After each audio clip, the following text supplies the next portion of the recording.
You know, I was happy to have you aboard here for the Really Big Barbecue Show. keep on. You have a great show. I'm a big fan. It's got a lot of power. Come on, Greg. You're asking a guy whose team name is Pellet Envy. So obviously the answer you're going to get is no. We cook because we have to, and we grill because we want to. Fine, how's it going? Charbono. It's all about the Charbono, dude.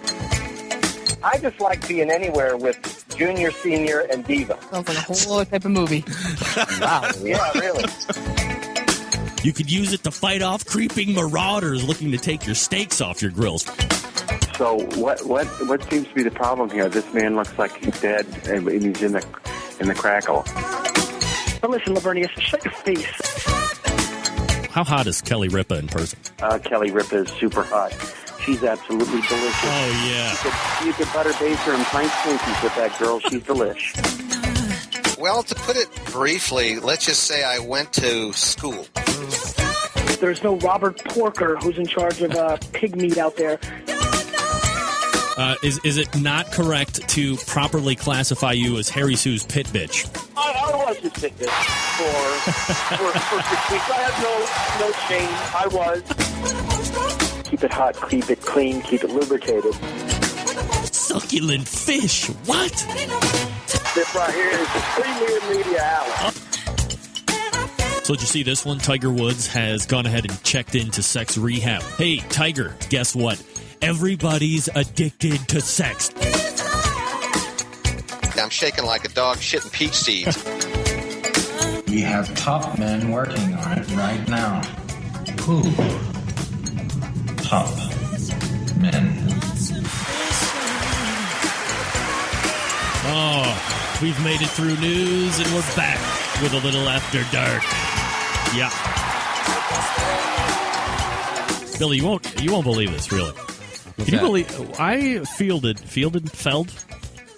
received, or otherwise got an email from a listener. I'm going to kind of readjust here so I can have a conversation.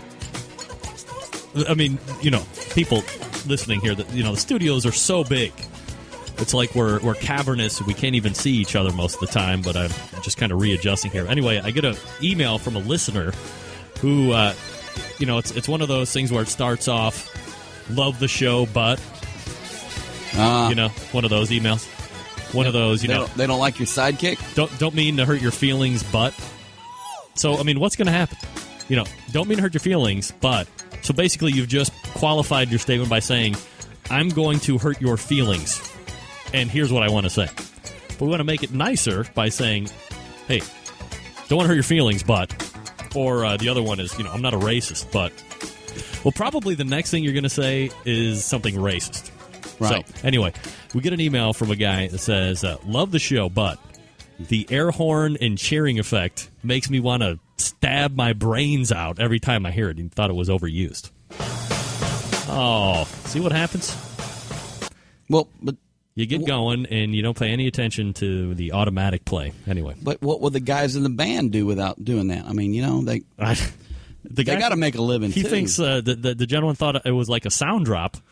Meanwhile, we're fully produced stage. We have singers and bands, and we have a whole Foley studio that makes these sounds. I just kind of raise like a number 2 or a number 1 on my hand, and they just happen to know, okay, he wants the crackly laugh or the air horns and the cheering. Yeah, it's like Doc Severinsen over here, with a Tonight Show or something. Got a whole stadium full of people outside. Yeah. I don't know. Do you think I had a hard time getting in here. They had to park the limo like down at the other building down there. That studio. Did you have to chopper in? No. They take you from the parking lot, chopper you up to the roof? I don't do choppers. No. G5 plane? No. No. All right. No. All right. So now, do you think that you're a listener to the show? I mean, do I overuse the cheering thing? No, it makes me laugh. Makes you laugh? Yeah. Does it make you laugh like this? It's a goofy laugh, man. Well, that's the studio audience. You can't help that. Yeah. All right, so we're after dark right now. We're 10:07, roughly 53 minutes till the top of the hour. And this segment reserved for a little bit more laid-back conversation. And as I had mentioned last hour, Billy Carroll from Do-Rag Barbecue is now sitting in. He's actually the first person into the studios that is not related to me. Not a mom, not a dad. None of my brothers have actually decided to come on the show, and they live here in Cleveland. So that's either saying a lot about your host or the fact they have no interest in barbecue. Probably I'll go with both of those. Yeah. Do you know something I don't? You were just saying, yeah? No.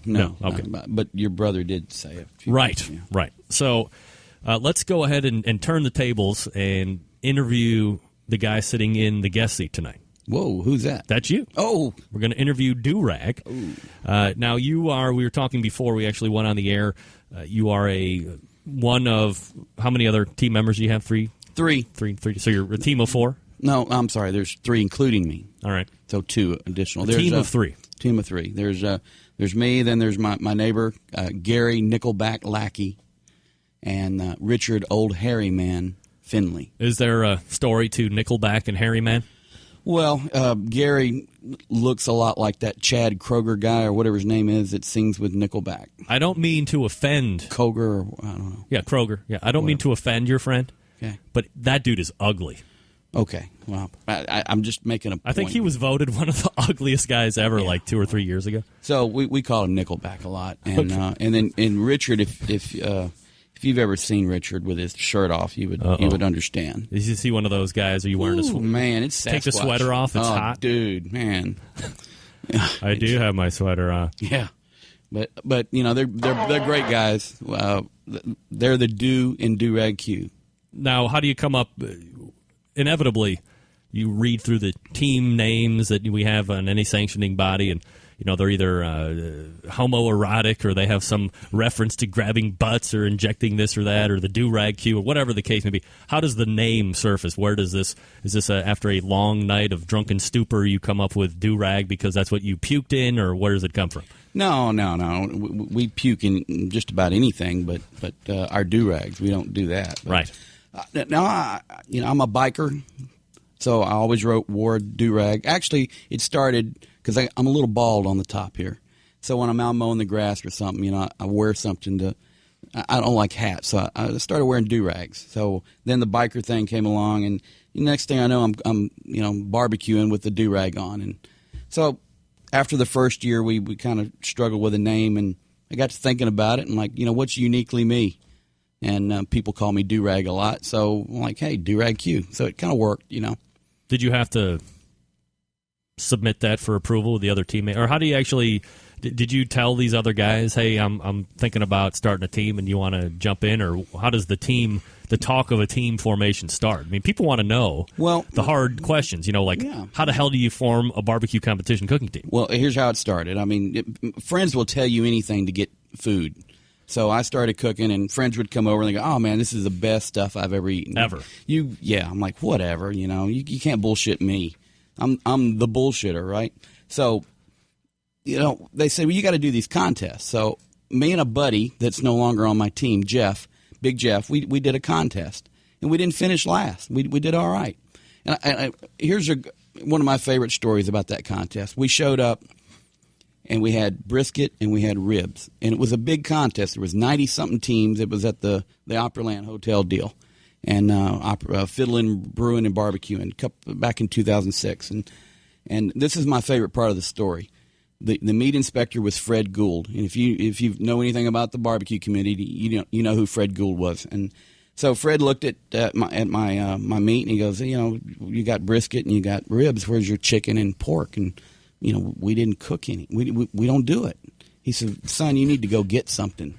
Turn something in. You're going to finish last. You didn't bring it on purpose. No, I mean, we did. I never cooked. I never barbecued chicken. Well, I mean, I burnt chicken on the grill, you know. And I don't really like pork. I've learned to appreciate it. But so anyway, he sent me to the store. He goes, you got to go get something and turn something in. Well, you know what? We came back. Out of 93 teams, we finished 52nd. Not great, but you know what? Our expectations, we wanted to finish like second to last. We just didn't want to finish last, So I'm fired up, So over the winter months, I kind of figure out I want to do this and form a real team. And a couple of weeks before the first contest, my buddy Jeff says, I've got some other things going on. I don't think I want to do this. So step your game up. Yeah. I'm over across the street crying, on Gary's shoulder about this. Like, hey, I need somebody to do this. And Gary said, well, I'll go with you. I'm not doing anything next week. Right. And, next thing you know, he's hooked. So, and then we ran into Richard down the way. So, the next thing you know, we got a team. I had the name before Gary and so Richard. The team name wasn't up for vote. No, it was no, established. It's and a they dictatorship here. What I say goes. I'm the boss man. You're damn right. Yeah. All right. So then you get going. I still can't believe you show up to the competition just with 2 meets. Well, I didn't know any better. I'd never been to one before. Okay, so you didn't know you were supposed to bring 2 additional categories. No. Oh. All right. No thought about looking at like the rules and stuff like that. No. Rules are made to be broken. What do you show up with the cook? Oh, gas grill? No, man. I had like a charcoal gig, Right. Bandera something. New Braunfels Bandera. That's what it was. All right. So, and then right after that, you knew you were hooked and you were going to start. Did you realize at that point you're kind of dealing with inferior cooking equipment? Yeah. I mean, the first thing we did during the winter is I went back to Texas and got my grandfather's pit that he'd given to me, and it's a trailer smoker. It's homemade, and we struggled with that all year. But I wanted to fulfill a promise I made to him that I'd cook on it all year, and so we did that. And then the following year, we finally stepped up to the plate and bought a little better smoker, and so now we cook on FE 100s now. They're great cookers. So that's what we use for our competition. How many competitions are you doing in a year now? We were scheduled to do somewhere between 15 and 20 this year. It kind of depends. And one of the other things that I did want to mention is you're a team that is technically sponsored. And when you look at the teams that are doing this kind of weekend in, weekend out, some of these guys are still kind of just paying right out of their own pocket. There's no sponsorship that they have been able to acquire, whether they want to or not. Some people have been approached before, and they don't want to have any type of constraints put on them. They want to do what they want to do during the course of the weekend, and that's that. Sure. Other teams are actively seeking sponsorship and just haven't been able to land anybody. You guys have been lucky enough to land a couple. You have Early Times and a few other ones. Did you guys decide we're good enough to start going out and asking for sponsorship? Did somebody from one of these companies see you guys and found something magical about you and said, hey, we'd like to sponsor you? And how do you strike up a relationship? We pretty much just begged them. Please. Sponsors, please. And we wouldn't go away. One thing we do know how to do is schmooze people, and we did a lot of that. And we still do a lot of that. So you're bringing Jack Daniels to the Early Times people and saying, hey, we'll give you this really great oops. No, we don't do that. That would be bad. Yeah. But, we kind of created a brand, the Do-Rag brand. I mean, people know who that is. And, we've been lucky enough to have some great relationships with some people. And the ABA, American Bass Anglers, they like us, and they hooked us up with Early Times. And my Wireless Plus guy back in Nashville, he's a Motorola dealer and a friend of mine, and they hooked us up with some sponsorship. So it's about relationships and just offering what you can to them. So, like in anything, you really have to go out and ask for it. You just can't.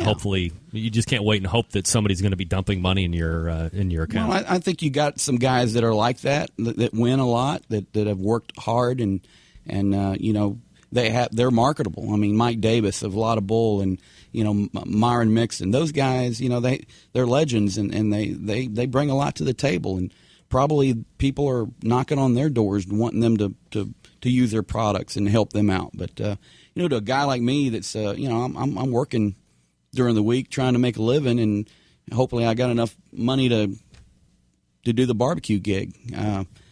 So you gotta get it where you can get it. One of the things that I've heard from people is the fact that you're going out and you're securing sponsorship. There seems to be like varying levels. So, are your sponsors paying for? Are they able to kind of cover the majority of your expenses, whether that be entry fees and travel costs and meat costs and all that stuff, or are you still coming out of pocket between the three to do a competition? No, it still comes out of my pocket. I mean, the sponsors help out, but we're not that good yet, Maybe someday. Is there a chance for you to go back and revisit the agreement that you have, or have there been certain expectations set by you or to you from early times and some of the other sponsors saying if you do this much this year, we'll reassess next year and maybe we'll give you more money to get out there and do more? No, but if you'd like to help negotiate that for me, I'd gladly entertain that. I'm a professional negotiator. I can make that happen. Great. No, it's kind of an informal agreement, but with some expectations attached. I mean, we kind of met before the year. We know where we're going with this and what they want out of it, but at the same time, we're looking to the future. We don't know where this could take us, so we're kind of putting a little faith in them and some ideas that they have, and we're going to try to help them make those things come to pass. And if they do, we're sitting pretty good. If they don't, then we're not sitting pretty good. But we're cooking barbecue. So any day you're cooking barbecue is better than any other day. You know what I'm saying? Right. So if the worst thing that happened is that they pull all the sponsors pull ship, you're still going to go out and do it. Maybe not as much or whatever, but you're still going to go do it because you like it. I mean, I've done it every year out of my pocket, and my expectations from anybody giving me anything or nothing. Anything I get's better than nothing. So, there you go. We'll see where it takes us. Right. So you mentioned that you're cooking on a pair of FE100s. When you were looking at other pits to upgrade out of the ones that you were cooking on initially, what attracted you to the FE100? Was it because they were? You look at even now, if you look at who's winning on what pits on any given weekend, probably a good percentage of those are the FE cookers. It seems more and more that the Jambo pits seem to be stepping back up, obviously getting a lot of exposure on the TV recently. Jamie Gear going full-time into making those pits. Two different types of pits, to be sure. You have the FE, which runs on pellets. The Jambo pits are more traditional offset stick burners that you have to feed manually. But when you're assessing pits, how do you go about picking the ones that's right for Durag Q? Well, we tried a couple of different ones, and we just we knew some people that cooked on FEs. I was able to cook with someone that already had one. I really liked what it brought to the table. Quick recovery. You're not feeding it constantly. You can get some sleep.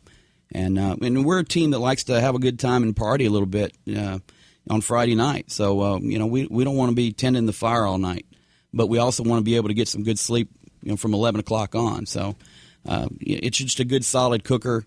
Very low maintenance. Just clean it up a little bit and you're good to go. So is sleep?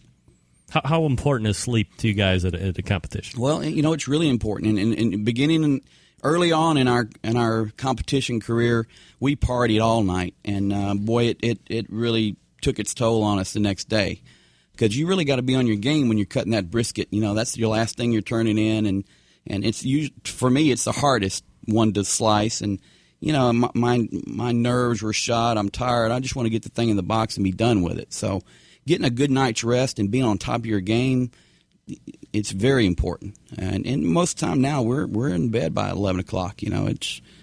Plus I'm old. I got to have my sleep. Right. Got to have the beauty sleep. Yeah. Should probably get more a little bit. Usually I'm drunk. And the FE cookers are allowing you to basically do that more or less. Yeah. You just put some pellets in, set the temperature, and you're good to go as long as you got power. Whose pellets do you like to use the best? You know what? We've used Candy's pellets a lot, and but we've got some new Fast Eddie pellets that we're excited to use. So I'm interested to see how they're going to work out. Fast Eddie pellets, my new marketing slogan for Fast Eddie pellets: FEPs for your FECs. Nice. What do you think? You should get paid for that. I told him. I talked to him. Oh man, it was many moons ago now, probably 3 or 4 months ago, when he told me he was coming out with these pellets, and I said, "Man, you're missing out, right? I can't believe the guy who made FEC doesn't see this very easy marketing opportunity." And he said, "What's that?" I said, "Fast Eddie pellets, FEPs for your FECs." Nice. Doesn't get any better than that. You're on it, man. I've currently seen 0 royalty checks or commission checks. I don't think he's used it yet, and I'm going to have to get him back on the show. Well, I'm excited. I got my first bag this past week, so we're excited to use them. What makes them great? I couldn't tell you yet. I don't know. What have you heard about them? Well, Fast Eddie makes them. They got to be, kind of designed for the FE, I would think. Have you used pellets that are bad? I've had some that didn't work as well. Can you attribute that to anything in particular? Like what would be a bad pellet? Because look at me. I have no idea what. Dude, look at me. I'm a redneck. I don't know. Hell. Well, but it didn't burn. Shit. You have a pellet cooker. Yeah. So I've never used. I know a pellet it didn't cooker. work. Right. I mean, it just they were bad pellets. Like, I don't know. They don't smell very good. Just bad burning. That's what I thought. I told them, hey, that brisket it's just bad pellets. I don't know. Huh. Yeah. Being a complete noob when it comes to pellets, I have no idea. Hey, Did you hear? I've heard horror stories of certain manufacturers making pellets soaked in flavoring oil to get that final product. So instead of using apple wood, they were using an apple soaked or an apple oil enhancer to make that end product. I don't know about that. I've used two types of pellets up until the FE Fast Eddies, and that's Candies and Traegers. Traegers, right? Yeah. So interesting. They work. Any other cookers in the running when you were looking at cookers to buy? We looked at Stumps. Very good smoker. Yep. Good product. Well made.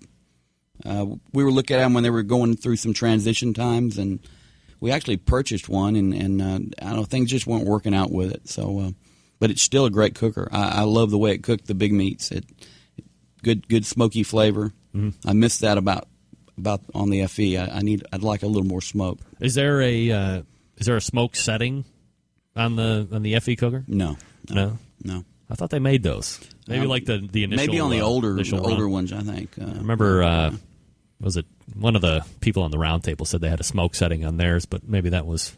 They probably had one of the older. I think the newer controllers, IQ4 or whatever they call them. I don't know, man. I just know they work. Plug them in, they work. There you go. So you're going to be doing a number of competitions this year, and you have the FE cookers behind you in order to kind of do this. So, I mean, as somebody who has been in it for, roughly, you're starting your fourth year now. Mm-hmm. You've done a number of competitions. You have some sponsorship activity.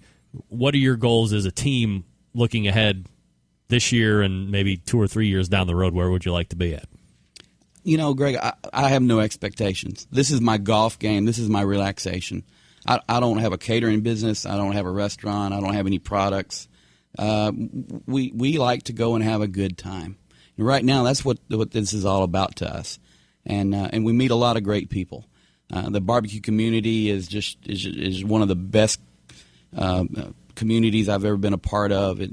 Everybody knows each other. They care about each other, and it's really genuine. So just being a part of that is just fantastic. But I don't really know. I was actually met with some marketing guys last week, and they were asking me, where do you want to be in a couple of years with this? They were telling me, you got a brand, you got a do-rag brand, and I'm like, well, what do you mean I got a brand? Well, people don't know who Billy is, but they know who do-rag is. So you got a brand. So how can we help you with that? And like, I don't know. You tell me. But it got me thinking about some things, and I really don't know where I want to be with it. I know that right now I'm having a good time with it, and that's what it's about. I got a job that pays me good money and Monday through Friday, and that puts bread on the table. This is my golf game to get away from that. It seems, at least at this point, and there's very small, less than a handful of competitions. It seemed like if you won those, and these are obviously heavily attended events. For instance, the Smoke on the Water that took place a couple weeks ago, put on by Ronnie Cates. You have a $100,000 payout. Rod Gray from Pellet Envy won the last one. He strolled home with roughly $26,000 in winnings. He won a category, did well in some of the other ones, and then obviously takes grand champion overall. Really good day. $26,000 is a very big payday for a couple days work. That's some serious coin right there. Lots of money. Yeah. But I mean, so out of the ordinary when you're maybe looking at a $1,400 payout for most of the other grand championships across the country. Where if you look at some other oddball type competitions, for instance, and I kind of always use this one as a recurring example, competitive eating. I've interviewed a guy on this show, this segment, a couple times, Joey Chestnut, #1 ranked competitive eater in the world. Nobody does it better than he does, except for that Takeru Kobayashi every once in a while, and they battle back and forth. But Joey Chestnut will go and do 15 or 20 events during the course of a year. He obviously gourds himself with outrageous number of calories, but he's doing a competition, 10 minutes of competitive eating, okay? 15 to 20 events during the course of the year, and he is grossing well into the six figures. Plus, people that are putting on these events are paying for him to show up, kind of like a Tiger Woods thing. We want you to play in our golf outing, so we'll pay you $1 million to show up. And then if you win, you can take all that money too. So do you foresee a time in competition barbecue where the competitors are going to have the opportunity to make that type of money, or will there have to be yet another fractioning or additional fractioning taking place within barbecue to kind of form its own new super money-making faction of competition barbecue? I think it's possible. I think that there will have to be some fractioning. I don't think the way things are currently that's going to happen. Ronnie Cates, he's taken that first step down that road, and gone out and got some sponsors. And I didn't do his contest. I wish I had. I had some things at work, but heard nothing but good things about the way that the whole thing was run. And but I think he's got the right idea. And organizers and promoters got to go out there and secure that type of sponsorship to put on that type of event, and get that kind of money involved. But it certainly could happen, and I'm hoping it will. And people at the American Bass Anglers Association, early times, they've got some visions of things of that nature too. And so we're trying to help wherever we can, and we'd love nothing better than that to happen. That would be the ultimate. I guess if we did have a goal, that would be great to make a living cooking barbecue, and not every day. I don't want a restaurant. People that have restaurants, that's fantastic for them. But I would love to cook 20 times a year, 25, 30 times a year, and make a living doing it. That'd be fantastic. Last question before we wrap it up. You're running FE Cookers. There has been sponsor of the show, Barbecue Guru automatic pit temperature control devices. There's also another brand out there called the Stoker. Traeger's, obviously. You have kind of an insurgence of cookers that light for you, or you have to light it and they'll keep temperature for you, just kind of set it and forget it, if you will, to quote a Ron Popeil, hair in a can man. Do you think that those items, while legal, for sure, let me just make that very clear, very legal, do you think that they've caused some type of dumbing down of the fire management, or taken some of the history out of the sport, or is this just continued evolution, and 5 years from now what we think is out of the ordinary or not as authentic as it was 5 or 10 years ago? 5 years from now we'll be looking at it going, wow, it's completely different than it was now. Well, I mean, technology is in all walks of our lives now. I'm an IT guy, and 20 years ago we had technology. Now is just completely different, and it was just it's in everything. So being an old school kind of guy, I love to get the stick burner out and throw some mesquite on there and fire it up and do it the old school way. But there's a new breed of people out there, a new breed of cookers that were raised with Nintendo and whatnot, and they're more savvy at that sort of thing. So I think it's whatever you as an individual, as long as the rules allow it, whatever you as an individual want to do. It's at the end of the day, you still gotta pull it off. You gotta have a good product. You gotta have good technique, and you gotta have a good skills. There's no cooker yet that I know of that will do all of that for you. If there is, I want one. But for the time being, the FEs are doing what I want them to do, what I need them to do, and they make me happy. Would I like some other pit? Maybe. I'd love to try a Jambo. That's an awesome pit. I'd love to try some other types. Will I? I don't know. If I get that big sponsor, maybe. Now, keeping within the same vein, earlier in the year, the KCBS board of directors was talking about possibly letting in the propane cookers into competition barbecue. When I asked the question about FEC cookers and automatic pit temperature control devices, a lot of people don't have a problem with that. But as soon as I bring up the propane cookers, those same people all of a sudden seem to have an issue with the propane-fired cookers versus, the other things that we had mentioned. So where do you kind of weigh out on that? Well, if you're going to start with propane, and I would present that maybe we need to have a division that's just stick burners. If that's the purest, if that's what those people want, then maybe we just need to have that and just say nothing else is allowed. And my point of view is if you cook with gas, electric, whatever, you still got to have those skills. So bring it, but bring your game. But you know what? If you can cook better than me on a gas grill, go for it, dude. I got no problem with that. That doesn't mean I'm going to do it. There you go, Billy Carroll, Do-Rag. Do-Rag. What's the website? Hell, I don't know. www.duragq.com. Do-Rag-Q, right? Yeah. Not Do-Rag BBQ. DoRagQ.com. Plus, that website also has a link to his blog, Life and Times of a Barbecue Man. Life and Times of a Barbecue Man. Awesome. Billy, my pleasure. My pleasure, my sincere pleasure having you sit in on the show. My pleasure. It was great. All right, it was your pleasure. Yeah, my pleasure. Also, thanks to my first hour guests, Melissa Cookston of Yazoo's Delta Q and Derek Riches, bbq.about.com is his website. Melissa's website, yazoo'sdeltaq.com. Next week, let's see. Where are we at next week?